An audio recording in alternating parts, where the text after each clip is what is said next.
All right, is our special. We have a special guest in studio. We had him last week. He's back again. Mr. Dave Caputi, head coach Dave Caputi, the Bowdoin football Polar Bears. Coach, welcome to the studio. Gentlemen. The seat is all yours, sir. Okay, that seat is all mine. Thank you very much. Good So, to be here. Bowdoin had a football game over the weekend on Saturday Yes. against Amherst. The final score was it 23 to 3? Yes. Tough game. Yes. Tough game. Amherst being one of the best members of the NESCAC. Yeah. So it was a tough loss. Yeah, it was a tough loss. Lots of good things that came out of it, and but there are also some things that there were some good lessons for us as well. So, I guess we'll start off. We might as well start with Zach Donorama because once again he continues to show us for 2 straight games how good a football player he is. Yeah. Whether it's going up the middle, going to the edge. Mm-hmm. He's just a spark for the Bowdoin going forward. We think he is currently the headliner of kind of a 3-headed monster that we see at the tailback position with Kevin Meow and Brendan McDermott. But we feel very good about all 3 of those guys. We would have liked to have gotten more carries both for Zach and for the tailback position this past week. We were forced out of our run game plan in some situations because I think 4 of our possessions we ended up in second or 16 plus because we had 2 bad snaps. We had a penalty. We had a sack. And then we had a couple others that we were second and 12. So we had a series that we moved the ball and we ran the ball effectively. But once we came off schedule and we were forced into some of the second and long situations, we didn't run the ball as effective. We had to come out of our run game plan. So that's something we'd like to concentrate a little bit more on this week. So how do you plan on balancing the 3 running backs? I mean, they're obviously different style players. They are different style players. In many respects, but their skill sets complement each other, so I don't think that's a bad thing. I think Zach has one skill set. Kevin Meow has another skill. Kevin is a very good vertical runner, but once he gets vertical, he has a deceptive shiftiness to him, whereas Brendan is a little bit slighter. He's a very good receiver, but he can make people miss. And there's some guys who have good lower body strength and can break tackles, but I think an important part of us as we move forward is making sure we get those guys to be vertical runners, and as I like to remind them, to make sure that they are salmons and just kind of stay upstream. So do you think you're going to use them differently, like Zach more, since he seems like he's the quickest? Around the outside? I would say, it's kind of reading the flow of the game. I mean, they all have. The one thing is, my experience over the years is when you take a tailback who's on pace, he has 20 carries per game for the whole season, they tend not to hold up. That's a lot of pounding that they take. So I think that it would be difficult for us to expect a guy to take 20 to 25 carries. I think the guys who have made it through that over the course of time have tended to be seniors who are just a little bit older and stronger, more physically mature. And but I've also shot myself in the foot many years ago at other institutions where we had a really good sophomore tailback and overused him. And by the time he was a senior, he walked around like he was one of the coaches. He was just a little bent over and so acted like an old man.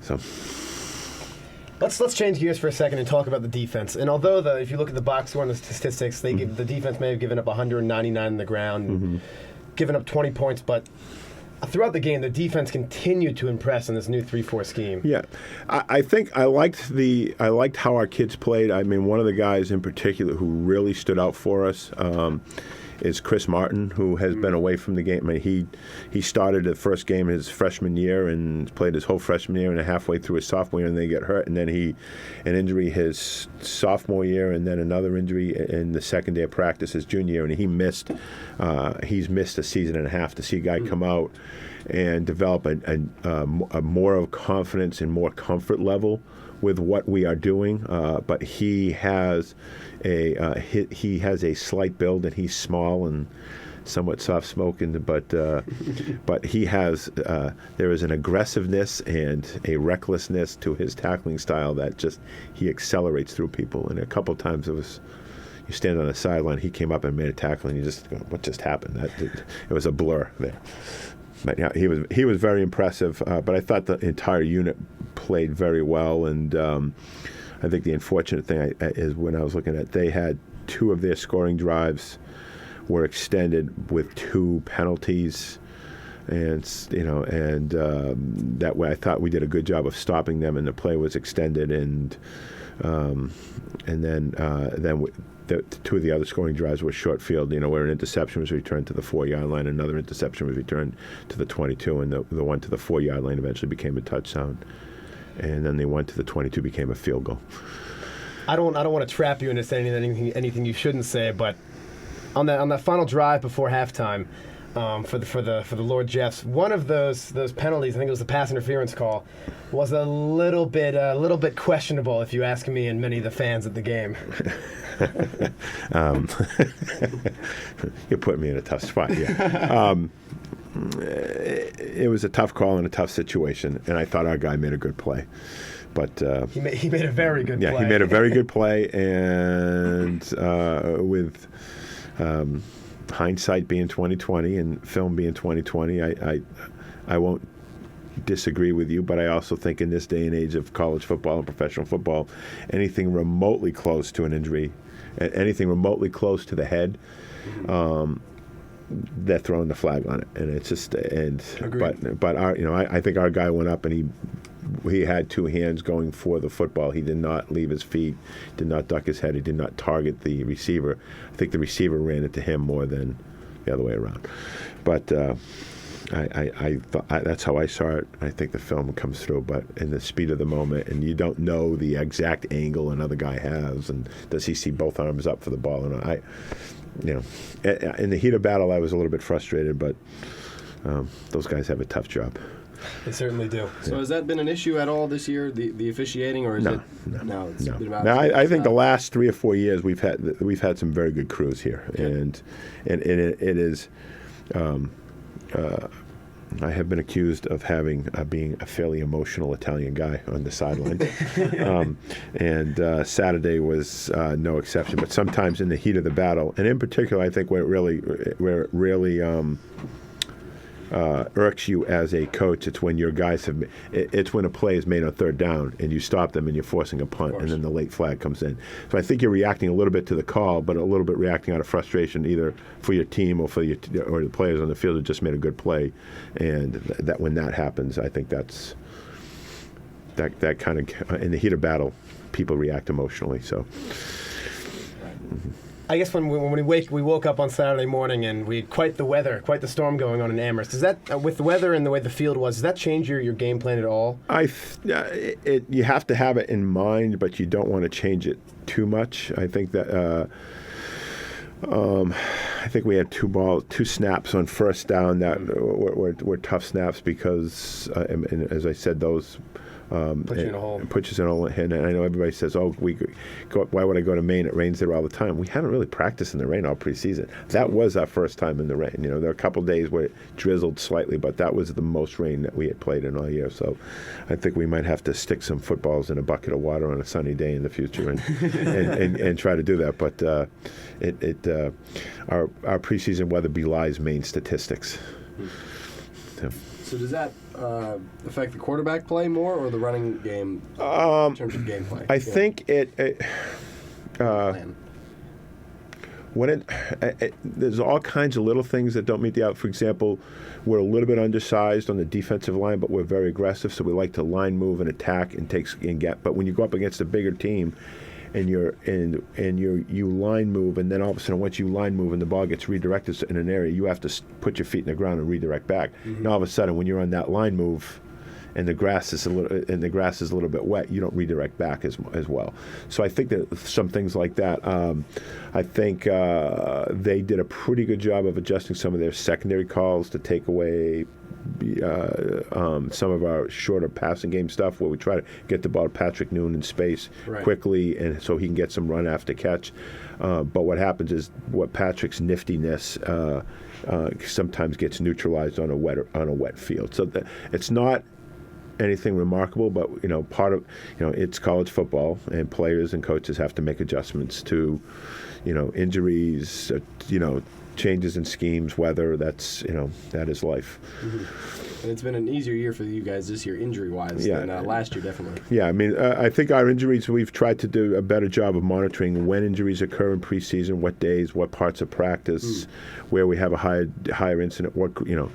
Do you find out, for example, your sophomore offensive linemen tend to get hurt more, and when you do an intensive inside run period. So we've tried to, we try not to go hard 3 or 4 days in a row. I mean, we can. So during preseason, if we had 2 or 3 hard practices in a row, we went light on the 4th day because that tended to be an overuse day where we tend to get more pulls.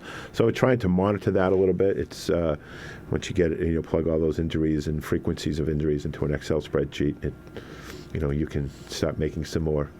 You're not guessing anymore. You're actually making some calculated estimates of what's the best thing for the entire football team at that point. But we're working to monitor those injuries. Speaking of injuries, quarterback Tommy Romero got a chance to play on Saturday and showcase his talents, but it looked like he injured his left hand towards the end of the game. What is his status going forward? Is Grant White's competition? Right now, we don't know. And I think what's the woman there on the ESPN, her the sideline reporter was always Doris Burke, whatever her name is. Tafoya, whatever one of them. They interview the coaches on the sideline, and in some of those games. Is that one of those civil defense things there? Can you hit anything? No. Okay. That might be one of the emergency test system. Okay. Oh, flood warning. Flood warning. Okay. All right. Let's try to ignore We are below ground level here. We in danger. We'll be fine. The water's going to start coming in the windows. No, but I guess one of the things that someone has told us that with the Health Information Privacy Act and HIPAA and FERPA regulations prevent anybody from commenting on that. So I gotcha. I will hide behind those guidelines. So what do we have coming up next week? So we played Tufts. It was 0-2, and they've been in some tough games. They're going through a little bit of, last year they threw the ball a lot, and they're trying to establish a little bit more of a run game.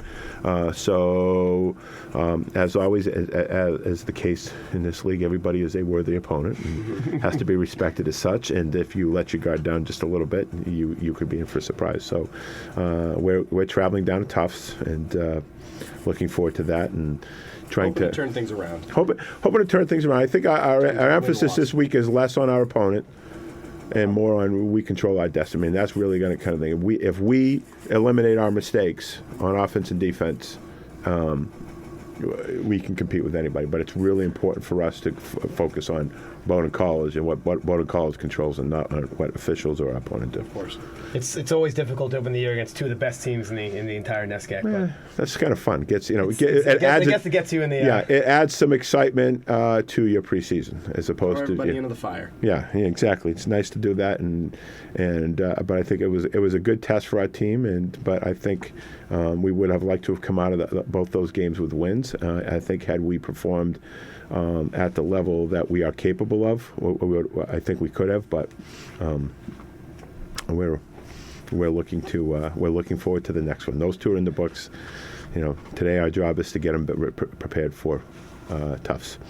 One last quick thing on Tufts. Tufts, you mentioned how they're focusing more on running the ball this year. Yeah. And they brought in a new coach in the offseason. And a friend of mine works down at Tufts, and he says he's been busting their butts the entire offseason. I think they're down at 56 guys in the roster after how much he worked them.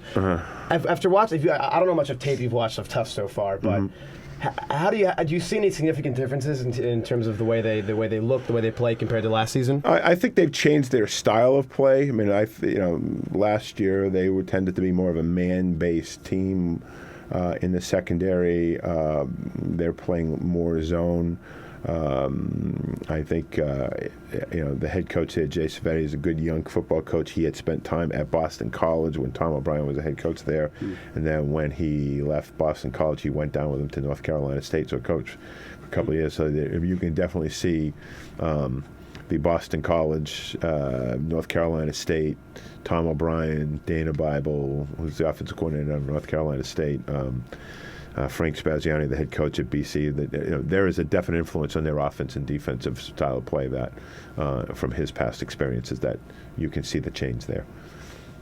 Well, Coach, best of luck on. Hey, thanks very much. Best of luck on Saturday, and bring them a win for the Bears. All right, I shall. Thank you very much, guys. Thanks for joining us. All right, take care. Bye. Thanks, guys. Coach, thank you. Talk to you later. Good job. There we have it, Coach Caputi, the Coach Caputi of your Bowdoin football Polar Bears. Always a great interview, a great man, and a great coach at that. You listen to WBR Brunswick 91.1 FM.